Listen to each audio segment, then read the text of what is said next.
मजा नहीं आया, बोले जोड़ देगा जयकारा लगाए बाबा साहब भीमराव अम्बेडकर की जय।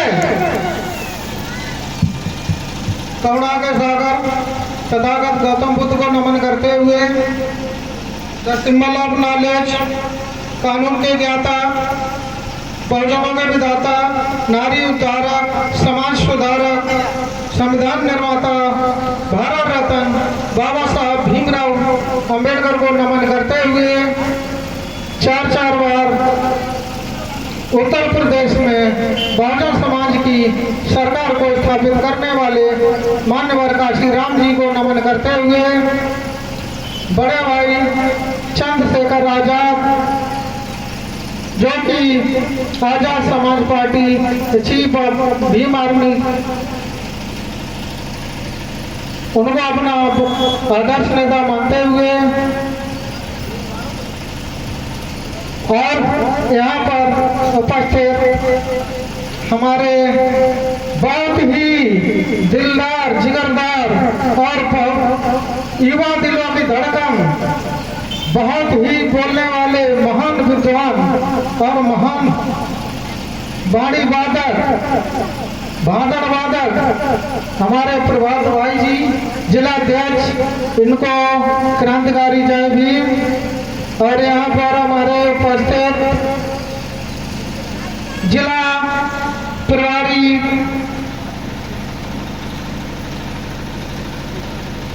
शकील अहमद और हमारे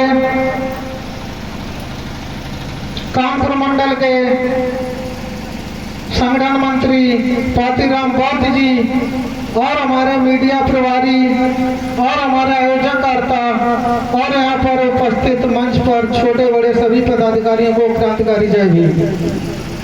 हम बात शुरू करना चाहते हैं।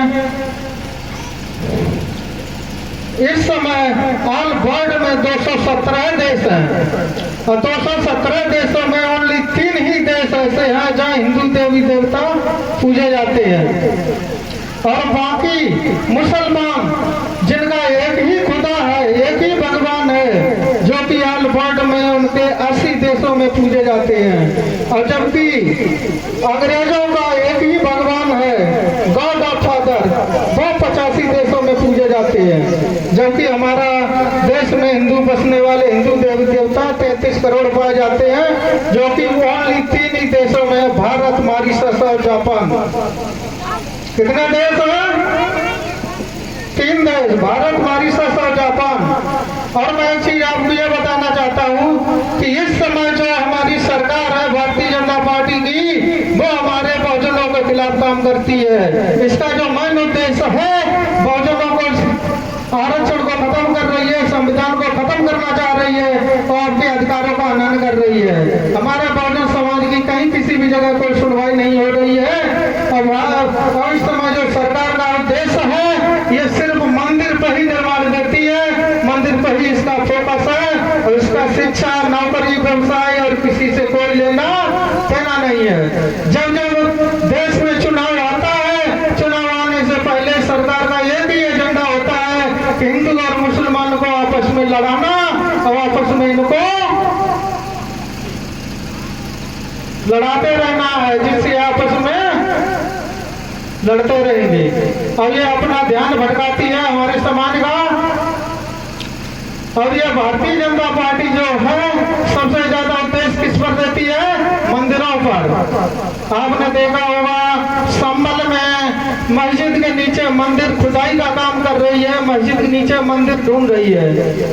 जबकि ये सरकार 2014 में जब बनी थी तब इनका एक ही नारा था, सबका साथ सबका विकास, अब की बार भाजपा सरकार। लेकिन क्या किया? उस समय कहा था कि हम हर साल देश में युवाओं को 2 करोड़ नौकरियां देंगे, शिक्षा पे जोर देंगे। लेकिन क्या किया सरकार ने?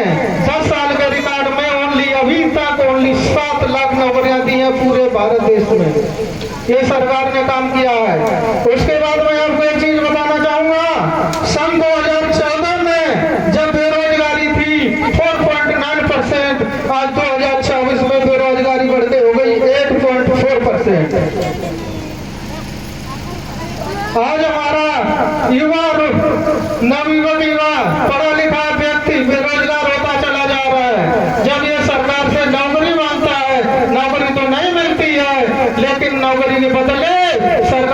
लाठियां देने का काम करती है। क्या यही होना चाहिए? यही सरकार का उद्देश्य है? बताएं आप लोग। और एक चीज आपको मैं बताना चाहता हूँ, इस सरकार का उद्देश्य क्या है कि हमारा जो समाज है उसको शिक्षा में आगे न बढ़ने का काम कर रही है, जिससे शिक्षा से वंचित इसको रखा जाए और हम लोग मनवादी लोग हैं, इनके ऊपर राजपाट करते चले जाएं। और इस समय सरकार ज्यादा से ज्यादा मनवादी विचारधारा की है, मंदिर में ज्यादा प्रयास कर रही है, जोर देती है। मैं सरकार से पूछना चाहता हूँ, इस समय भी आपके 33 करोड़ देवी देवता हैं। सन 1858 से पहले भी 33 करोड़ देवता थे, लेकिन उस समय जब हमारे देश को मुगलों ने गुलाम बनाया था, 800 साल तक हमारा देश गुलाम रहा था, उस समय 33 करोड़ देवी देवता कहाँ थे?